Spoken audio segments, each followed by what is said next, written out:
आप सभी का स्वागत करते हैं यूट्रिया करंट अफेयर्स प्रैक्टिस सेट 13 में। क्वेश्चन नंबर पहला है कि 29 अगस्त 2022 से राजस्थान सरकार द्वारा शुरू राजीव गांधी ग्रामीण ओलंपिक खेल 2022 के संबंध में निम्नलिखित कथनों में से कौन सा कथन सत्य है। पहला कथन यह है कि मुख्यमंत्री अशोक गहलोत ने खेल महाकुंभ का शुभारंभ जोधपुर के लूनी विधानसभा क्षेत्र में किया। ये बात सही है।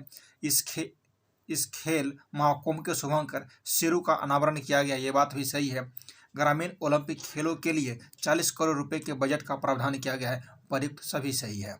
अगला क्वेश्चन है हमारा कि 8 मार्च 2022 को अंतर्राष्ट्रीय महिला दिवस मनाया गया। उसका थीम क्या था? तो उसका थीम था gender equality today's for a sustainable tomorrow. अंतर्राष्ट्रीय महिला दिवस कब मनाते हैं? तो 8 मार्च को मनाते हैं। और राष्ट्रीय महिला दिवस की बात करेगा तो 13 फरवरी को मनाते हैं राष्ट्रीय महिला दिवस। 13 फरवरी को राष्ट्रीय महिला दिवस मनाते हैं सरोजिनी नायडू के डेट ऑफ बर्थ के डे पर। अगला क्वेश्चन है हमारा कि केंद्रीय मंत्रिमंडल ने भारत में विश्व स्वास्थ्य संगठन WHO के वैश्विक पारंपरिक औषधि केंद्र की स्थापना की मंजूरी दी है। यह आयुष मंत्रालय के तहत किस राज्य में स्थापित किया जाएगा? गुजरात में स्थापित किया जाएगा आयुष मंत्रालय के द्वारा। अगला क्वेश्चन है कि माइक्रोसॉफ्ट के द्वारा भारत के सबसे बड़ा डाटा सेंटर किस शहर में निर्माण किया जा रहा है? तो हैदराबाद में किया जा रहा है सबसे बड़ा डाटा सेंटर का निर्माण माइक्रोसॉफ्ट के द्वारा। अगला क्वेश्चन रिलायंस इंडस्ट्री लिमिटेड के द्वारा भारत का सबसे बड़ा कन्वेंशन सेंटर किस शहर में खोला जाएगा? तो कन्वेंशन सेंटर मुंबई में खोला जाएगा। हमारा अगला क्वेश्चन है हाल ही में किस मंत्रालय ने डोनेट ए पेंशन पहल की शुरुआत किया है? श्रम एवं रोजगार मंत्रालय द्वारा किया गया है। अगला क्वेश्चन है कि हाल ही में नियुक्त व्यक्तियों में कौन सम्मिलित है? FATF के अध्यक्ष T राजा कुमार है। ये बात सही है। दक्षिण कोरिया के नए राष्ट्रपति यून सुक योल है। ये भी सही है। हंगरी के महिला राष्ट्रपति कैटलिन नोवाक यानी कि उपयुक्त सभी सही है।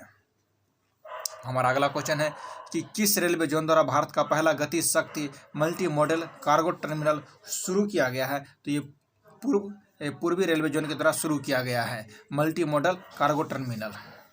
अगला क्वेश्चन हमारा हो जाएगा कि महिला उद्यमों को प्रोत्साहित करने के लिए किस मंत्रालय द्वारा एक विशेष उद्यमिता प्रोत्साहन अभियान समर्थ का शुभारंभ मार्च 2022 में किया गया है?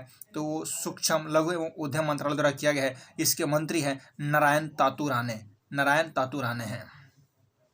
हमारा अगला क्वेश्चन है कि हाल ही में इंडिया ग्लोबल फोरम का वार्षिक शिखर सम्मेलन कहाँ पर आयोजित किया गया? तो ये बेंगलुरु में आयोजित किया गया था। हमारा अगला क्वेश्चन है कि हाल ही में किस मंत्रालय द्वारा संभव एवं स्वावलंबन पहल की शुरुआत की गई है? संभव एवं स्वावलंबन पहल की शुरुआत सूक्ष्म लघु एवं मध्यम उद्यम मंत्रालय के द्वारा किया गया है जिसके मंत्री हैं नारायण तातू राणे। अगला क्वेश्चन है कि हाल ही में की गई योजनाओं में कौन सम्मिलित है? मातृशक्ति उद्यमिता योजना हरियाणा सरकार से संबंधित है। सही है। कौशल्य मातृत्व योजना छत्तीसगढ़ का है। अम्मा और बहिनी योजना सिक्किम का है। यानी कि उपयुक्त सभी सही है। चलिए अगला क्वेश्चन कि हाल ही में किस मंत्रालय ने अखिल भारतीय कार्यक्रम झरोखा का आयोजन किया है? तो शिक्षा मंत्रालय एवं वस्त्र मंत्रालय दोनों मिलकर किया है झरोखा का आयोजन। यानी ऑप्शन नंबर डी, बी और सी दोनों। हमारा अगला क्वेश्चन है कि हाल ही में 64वां रेवन मैग्सेसे पुरस्कार 2022 किन किन व्यक्तियों को देने की घोषणा की गई है? पहला कथन है कि कंबोडिया के मनोचिकित्सक सोथियारा छिम को दिया गया। ये बात सही है। फ्रांसीसी पर्यावरण कार्यकर्ता गैरी वेन चिधी को दिया गया। ये भी सही है। फिलीपींस के बाल रोग विशेषज्ञ बर्नाडेट मैड्रिड को दिया गया। ये भी सही है। जापानी नेत्र रोग विशेषज्ञ तदाशी होतोरी को दिया गया। ये भी सही है। यानी कि 1, 2, 3 और 4 सही है। और भारत के सलेजा को ये पुरस्कार देने की घोषणा हुआ था लेकिन के सलेजा ये पुरस्कार ठुकरा दिए। रेमन पुरस्कार ये ठुकरा दिए के सलेजा वो नहीं लिए। हमारा अगला क्वेश्चन है कि Skoch state of governance report 2021 में किस राज्य को प्रथम स्थान प्राप्त हुआ है? तो वो राज्य हमारा हो जाएगा Andhra Pradesh.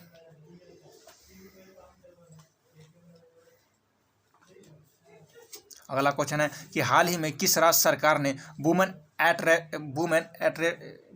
The rate work कार्यक्रम शुरू किया है? हाल ही में किस राज्य सरकार ने women at the rate work कार्यक्रम शुरू किया है? इसका आंसर हो जाएगा कर्नाटक सरकार है जो women at the rate work कार्यक्रम शुरू किया है। अगला क्वेश्चन हमारा है कि महिला एवं बाल विकास मंत्रालय एवं शिक्षा मंत्रालय ने किस संस्था के सहयोग से किशोरियों को स्कूल में वापस लाने के लिए कन्या शिक्षा प्रवेश उत्सव का शुभारंभ किया गया है? तो यूनिसेफ के द्वारा किया गया है। यूनिसेफ का मुख्यालय कहाँ हो जाएगा? तो यूनिसेफ का मुख्यालय न्यूयॉर्क में है। हमारा अगला क्वेश्चन है कि हाल ही में किस शहर में देश के पहले ड्रोन स्कूल का उद्घाटन किया गया है? ड्रोन स्कूल का उद्घाटन किया गया है हमारा ग्वालियर में। हाल ही में किस राज्य सरकार ने घोषणा की है कि वो जल्द ही $1 ट्रिलियन की अर्थव्यवस्था वाला भारत का पहला राज्य बन जाएगा? महाराष्ट्र की है ऐसा घोषणा कि वो $1 ट्रिलियन वाला अर्थव्यवस्था बन जाएगा, वो है महाराष्ट्र। भारत की पहली मेडिकल सिटी इंद्रायणी मेडिसिटी किस शहर में स्थापित किया जाएगा? ये पुणे में स्थापित किया जाएगा। हमारा अगला क्वेश्चन है कि हाल ही में प्रधानमंत्री नरेंद्र मोदी के द्वारा 11वें खेल महाकुंभ 2022 का उद्घाटन कहाँ पर किया गया? ये अहमदाबाद में किया गया है। अगला क्वेश्चन है कि निम्नलिखित में से कौन सा राज्य फसल विविधीकरण सूचकांक का उपयोग करने वाला देश का पहला राज्य बन गया है? तो तेलंगाना बन गया है। हमारा अगला क्वेश्चन है कि हाल ही में निम्नलिखित में से किस राज्य ने पहली बार अपनी वार्षिक वित्तीय योजना 22-23 के हिस्से के रूप में बाल बजट पेश किया है? तो बाल बजट पेश किया है मध्य प्रदेश। अगला क्वेश्चन, हाल ही में किस राज्य सरकार द्वारा सुषमा स्वराज पुरस्कार देने की घोषणा किया गया है? हरियाणा सरकार है जो सुषमा स्वराज पुरस्कार प्रदान करने की घोषणा किया है। अगला क्वेश्चन, भगवान गौतम बुद्ध की शयन मुद्रा में दुनिया की सबसे लंबी प्रतिमा का अनावरण किस राज्य में किया जा रहा है? बिहार में किया जा रहा है। अगला कि डिजिटल भुगतान के लिए किस संस्था द्वारा यूपीआई 123 पे लॉन्च किया गया है? तो इसका आंसर हो जाएगा आरबीआई। अगला क्वेश्चन है कि 10 से 15 मार्च 2022 तक साहित्य अकादमी द्वारा भारत का सबसे समावेशी साहित्य उत्सव का आयोजन कहाँ पर किया गया? साहित्य उत्सव का आयोजन किया गया है नई दिल्ली में। हाल ही में किस देश की सरकार ने दुनिया के पहले प्लांट बेस्ड कोविड-19 वैक्सीन कोविफेज के उपयोग को मंजूरी दे दिया है? तो कोविफेज को मंजूरी देने वाला कनाडा देश बन गया है। आयुर्वेदिक पौधों के महत्व को बताने के उद्देश्य से राष्ट्रपति द्वारा कहाँ पर आरोग्य वनम का उद्घाटन किया गया है? तो आरोग्य वनम का उद्घाटन नई दिल्ली में किया गया है। अगला क्वेश्चन है कि हाल ही में किस मंत्रालय द्वारा निम्नहास संस्था के सहयोग से स्त्री मनोरक्षा परियोजना की शुरुआत किया गया है? हाल ही में किस मंत्रालय के द्वारा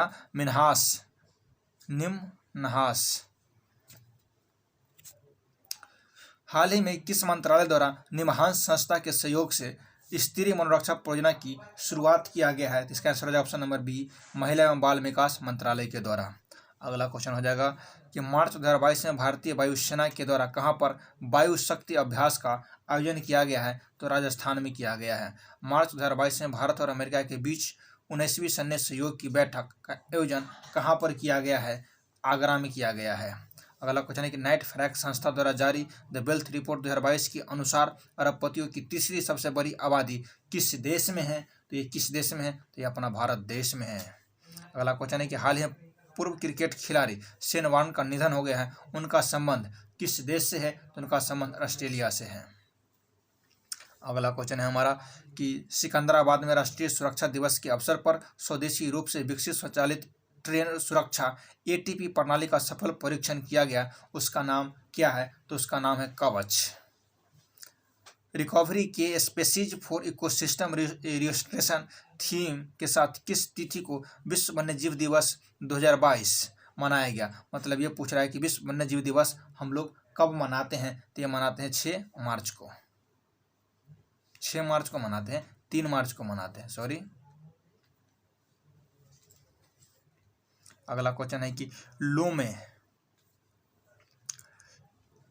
लोमे टोंगो में आयोजित संयुक्त राष्ट्र विश्व स्वास्थ्य संगठन WHO के क्षेत्रीय समिति के 72वें सत्र में पेन प्लस रणनीति अपनाई गई है। पेन प्लस से संबंधित निम्नलिखित कथनों पर विचार कीजिए। तो ये विचार कीजिए, इसका कौन कौन होगा? ये हाल ही में अफ्रीकी देश के द्वारा अपनाई गई स्वास्थ्य रणनीति है, ये बात सही है। यह प्रथम स्तर के फेडरल स्वास्थ्य सुविधाओं को गंभीर एवं गैर संचारी रोगों को संबोधित करने के लिए एक क्षेत्रीय रणनीति है, यानी कि 1, 2 दोनों सही है। अगला क्वेश्चन है कि BSES द्वारा भारत का पहला smart managed electric vehicle charging station कहाँ पर शुरू किया गया है? तो कहाँ पर शुरू किया गया है? नई दिल्ली में शुरू किया गया है। अगला क्वेश्चन है कि अंतर्राष्ट्रीय निशानेबाजी खेल ISSF विश्व कप 2022 के संबंध में कौन सा कथन सत्य है? तो इसके संबंध में कौन सा कथन सत्य है वो बताना है। इसका आयोजन मिस्र के काहिरा में किया गया, ये बात सही है। भारत में कुल 7 पदकों के साथ पदक तालिका में पहला स्थान प्राप्त किया, ये बात भी सही है। अगला कथन है कि भारतीय टीम ने 4 स्वर्ण 2 रजत 1 कांस्य पदक अपने नाम किया, यानी कि उपर्युक्त सभी सही है। Option number D. हाल ही में 5वीं संयुक्त राष्ट्र पर्यावरण सभा कहाँ पर संपन्न हुआ? तो ये नैरोबी में संपन्न हुआ। अगला क्वेश्चन है कि रामसर स्थल के संदर्भ में निम्नलिखित कथनों पर विचार कीजिए। 15 अगस्त 2022 तक भारत में रामसर आर्द्रभूमि स्थलों की संख्या 75 थी, ये बात सही है। तमिलनाडु में भारत के रामसर स्थलों की संख्या सबसे अधिक है, हाँ 14 है। इसके बाद यूपी में 10 है। इसके बाद यूपी की बात कर ले तो यूपी में 10 है और तमिलनाडु में 14 है और कुल 75 है। चित्रागुडी पक्षी अभ्यारण्य रामसर स्थल तमिलनाडु में स्थित है, ये सही बात है, यानी कि 1 2 3 सही। Option number D. सागर परिक्रमा कार्यक्रम का पहला चरण किस राज्य में शुरू किया गया है? ये गुजरात में शुरू किया गया है। अगला क्वेश्चन है कि मार्च 2022 में 2 दिवसीय स्टडी इन इंडिया 2022 का बैठक का आयोजन कहाँ पर किया गया? ढाका में किया गया। अगला क्वेश्चन है कि ICC महिला क्रिकेट वर्ष 2022 का आयोजन किस देश में किया गया? न्यूजीलैंड में किया गया। सड़क पर रहने वाले जानवरों के लिए भारत की पहली एम्बुलेंस सेवा किस शहर में शुरू किया गया? ये चेन्नई में शुरू किया गया है। अगला क्वेश्चन है कि टोक्यो में आयोजित BWF विश्व चैंपियनशिप 2022 के संबंध में कौन सा कथन सत्य है? चिराग शेट्टी और